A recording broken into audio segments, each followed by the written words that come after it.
It's the Travel Agency Near podcast. I'm your host, Rachel Kay. Thanks for coming back. As always, we are on day 154.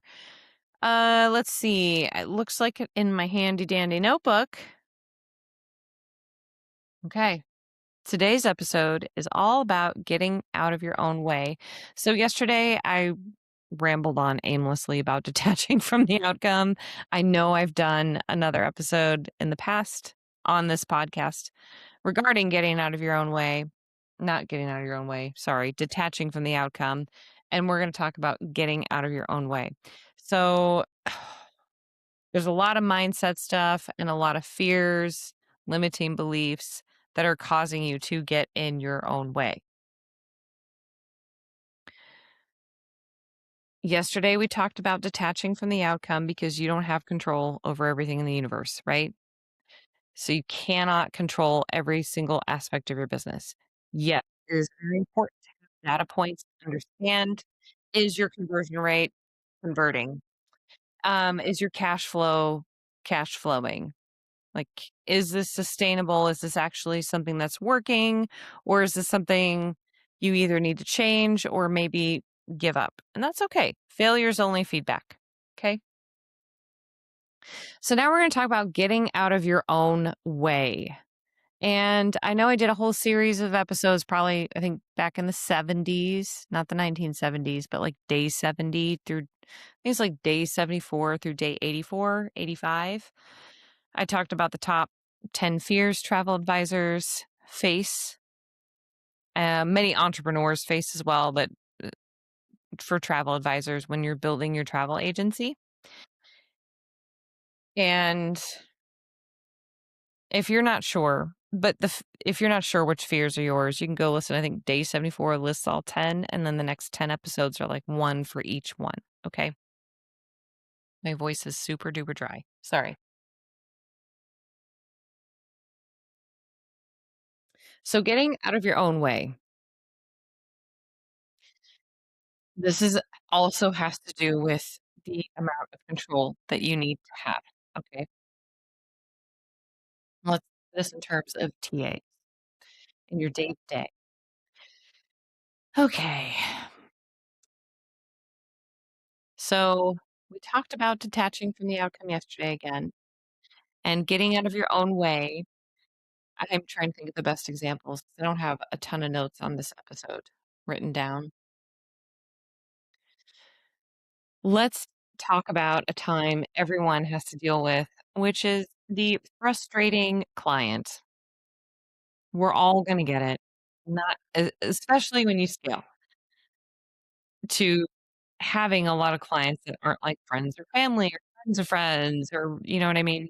Like eventually you run into someone and you know you've made it when they're like, "You're not cool," and you have to deal with that conflict. And in order to properly resolve any conflict, you do have to get out of your own way because your ego is gonna step in, your need for validation, your need to be right, and your emotions are gonna enter the chat, okay? We don't need them in there. But those are all the things that are getting in your own way for your own progress. When you face a kind of conflict, like someone's not following your policies, someone is changing how they do things, and I see this, like, I'm secretly on Reddit, quite not all the time, but I'm on there quite a bit. And I see a lot of posts of travel agents like, "I really wanna do this. Should I do this?" And the answer is almost always no, because you're acting from an emotional reaction instead of a response. And I know I've talked about this in other episodes. So, what I'm saying, when you are dealing with a frustrating client, you cannot let your emotions get the best of you. If you are frustrated and annoyed and you need some time, like, take a break. Take a break from the situation, or just remove yourself from the situation. Get yourself out of your own way. Okay. When you are extremely frustrated or nervous, anxious, scared, whatever the heck it might be going on between you and your client or you and a supplier, I don't freaking know. You've got to calm yourself down. Go ahead and write the angry email. Go ahead and type it all out. Give yourself a 10-minute break. Don't hit send, and then come back and reread it and be like, well, that was a ridiculous response. This is not professional in any capacity. Nothing that we do is an emergency. Okay. I mean, some flight issues, like that's an emergency, some travel issues. But when you're dealing with a client like before they've traveled, nothing is an emergency. Like, please understand you are not saving lives and you do not need to bend over backwards. So when you get an email or maybe a text message, and this is also why I just like don't like to have any calls unless they're scheduled because I don't want to be caught off guard, and then accidentally have a reaction. That was something I had to work on myself. Not that I would like blow up at clients or anything, but I just like didn't know how to properly respond like at the drop of a hat. Okay. But it gives you some time if you have your boundaries in place with your communication to have that reaction and then come back and properly respond. And I know what you're thinking. I'll just plug it into Chat GPT and say, make it sound nice. That it might be working through the rest of 2026, but people are quickly picking up on how much is actually Chat GPT responses. Like it's really annoying to me when I'm dealing with like group vendors. I'm losing my voice. It's fine. When I'm dealing with vendors or DMCs in foreign countries, and it's, like, crystal clear they're using AI.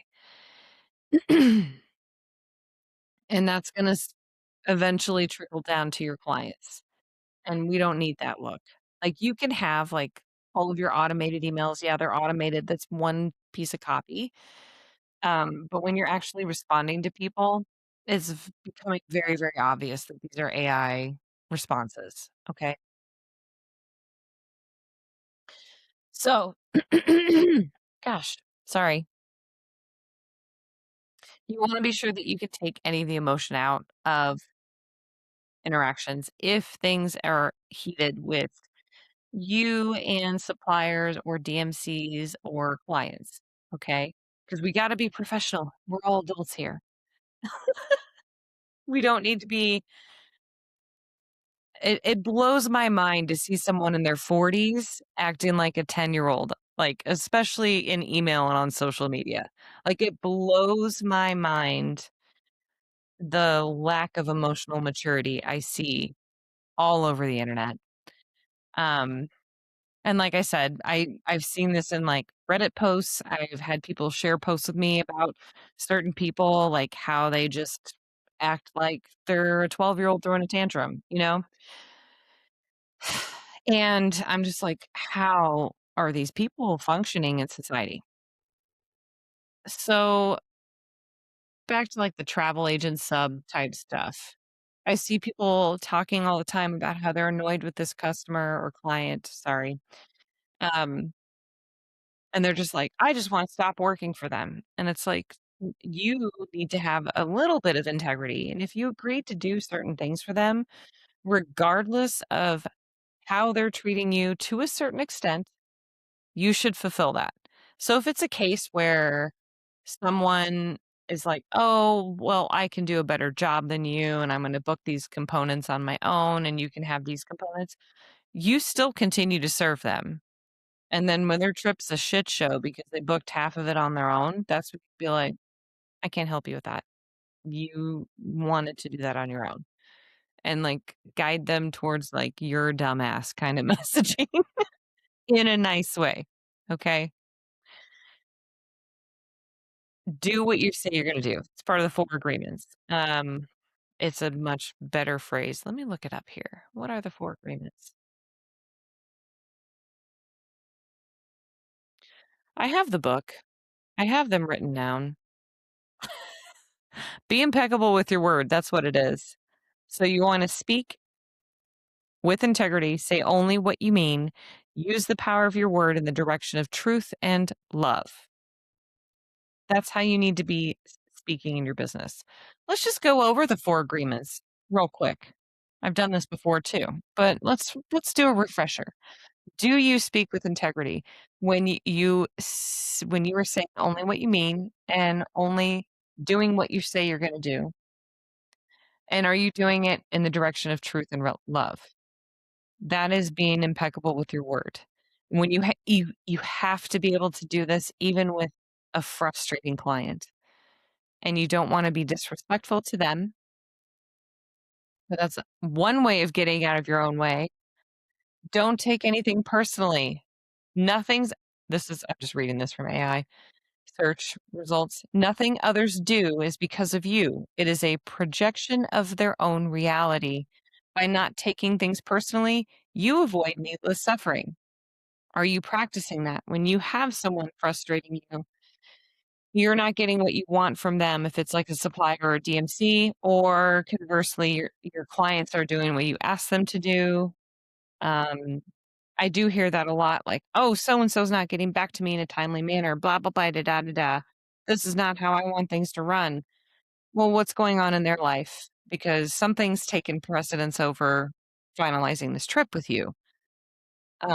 Have you asked them if everything's okay? Or are you just assuming? Which leads me to the third agreement. Don't make assumptions. Find the courage to ask questions and express what you really want. Avoid making assumptions about others' intentions or what they think. This tactic of not making assumptions will tremendously help you in your business. This episode took a weird left turn. Not really, but kind of. But this will really, really help you with like toxic personalities. I hate saying that. Difficult people to work with, because if you don't assume anything, usually the people that are going to like threaten chargebacks or like threaten to ruin your life with a 1-star review. Oh my God. You're never going to get business again. Those people, they want you to assume things so they can catch you off guard. So when you start asking for clarity and you aren't afraid to ask questions and express, like, here's how I do things, this is the policies that I have in place, you will weed those people out so fast and they'll still keep trying. Trust me. But then they don't have a leg to stand on. And it's like, oh, you want to spend all of your money in an imaginary lawsuit? Okay. Okay. Have fun with that. I'm not afraid of you. Okay. Always doing your best. You are not doing your best when you are acting out of emotional reaction and you're typing out hateful emails or hateful text messages or throwing people under the bus because they don't 100% agree with you. Like, you're not doing your best. So this says your best will change from moment to moment. So it's about doing the best you can in any given situation without self judgment. If you are over the age of 8 and your best is not being able to control your emotions, that's something that needs to be worked on. Very, very seriously needs to be worked on. Okay. Um, there have been times for me where I'm just like very tired and I'm doing my best to communicate clearly and concisely and assertively. And I've had situations where I'm like feeling overworked, overtired, life is getting at me, and then I get a condescending message, and I'm like, in my brain, I'm screaming, "It's literally on your itinerary. Are you illiterate?" Like, I'm, like, cussing out this person in my head. We all get there, okay, at some point, and I do my best at the time to, like, "Yes, this was noted on your itinerary. You can refer to that, and also blah, blah, blah, blah, blah," whatever the answer is to the question. Like, I always answer it, and I always reiterate, "This information was provided to you weeks ago." You know what I mean? Like, That is a huge frustration for me because I put all that time and effort into the itineraries. And then when people are traveling, they're like, "Sir, how do I do this?" Well, you had 3 weeks to review all this information, but you don't like to read. So thanks for wasting my time. I have to get that me out of the way. If I was working for someone else, I'll tell you a story here in a second that actually happened. If I was working for someone else, I would have, like, been like, "Do you effing read?" Like, "I don't care about this job anymore, but it's my business, okay?" As an example, when I was, like, 19, 17 to 19, I worked at Steak and Shake, and I was a second shift, what is it? Front of the house supervisor? I was a server supervisor and trainer, and I was so burnt out from that job. I was so sick of it. I made very good money at the time. I didn't think about it, but this was in the year 2000, around there. And I was making like 40 a year working part-time, and they offered me, like a first shift supervisor position at their new store they're opening in town. Great benefits, like 401k when you turn 21. I was, like, not old enough for it, but lots of paid time off. I got annual bonuses being, like, management. Anyway, I was so burnt out from that job. I remember I got my realtor's license, and I was like, "See you." Oh, I think it's the movie Half Baked. Just go watch it. It's not as good as you thought it was if you've already seen it. But I think John Leguizamo, I think it was him quitting his job, and he's working, like, fast food, and he goes, "Fuck you, fuck you, fuck you. You're cool. Fuck you, I'm out." That was my mentality at this place, and I was just, like, ready to go. And I remember I had this, like, 15 top after church on a Sunday, just driving me nuts, people. And, like, the grandfather of the group was like, "This patty's smaller than I remember it being, and I don't," like, just complaining about everything. And I remember I just, like, stood next to him and, like, set down the water pitcher. I was like, "You know, you could just make these burgers at home, and you didn't have to waste anyone's time here." I don't think I got a tip on that one. I don't know how I didn't get fired, but that's kinda how I was because I couldn't get out of my own way because I was so frustrated. Right, there's a random weird story.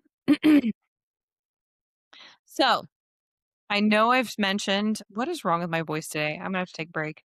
I know I've mentioned the 4 agreements before. These are 4 simple things. Go get the book. It's a super short read. It's like 1 chapter is each of the agreements. There's like an intro and then 4 chapters and then a conclusion. It's such a good little short read, and it gets you out of your own way when you're responding to clients or suppliers or DMCs that are frustrating you, because I've had all of that happen to me and it's so annoying. It's fine. Anyway, another way you can get out of your own way is like other times that you were in your own way is when you're judging your own content. Just put it out there. Just put it out there. Don't revise things. Um, have it be terrible. People will like it or they won't, and that's fine. Another way that you are getting in your own way is constantly tinkering with your processes. I say this in the success circle a lot. This is kind of like a science experiment, running your own business. You have your hypothesis and you need to test it consistently for at least 6 to 8 weeks. Any new thing you're introducing. If you are tinkering every 3 to 4 weeks, you are never going to make any progress and you are getting in your own way. Okay. Um, establishing boundaries, but not enforcing or reinforcing said boundaries. That is also an example of getting in your own way. Okay. All right. Well, this episode is now close to 20 minutes and I don't even want to post this. Oh my God. I look so bad on the camera. It's fine. It's going on YouTube. All right. Have a great day and I will see you tomorrow.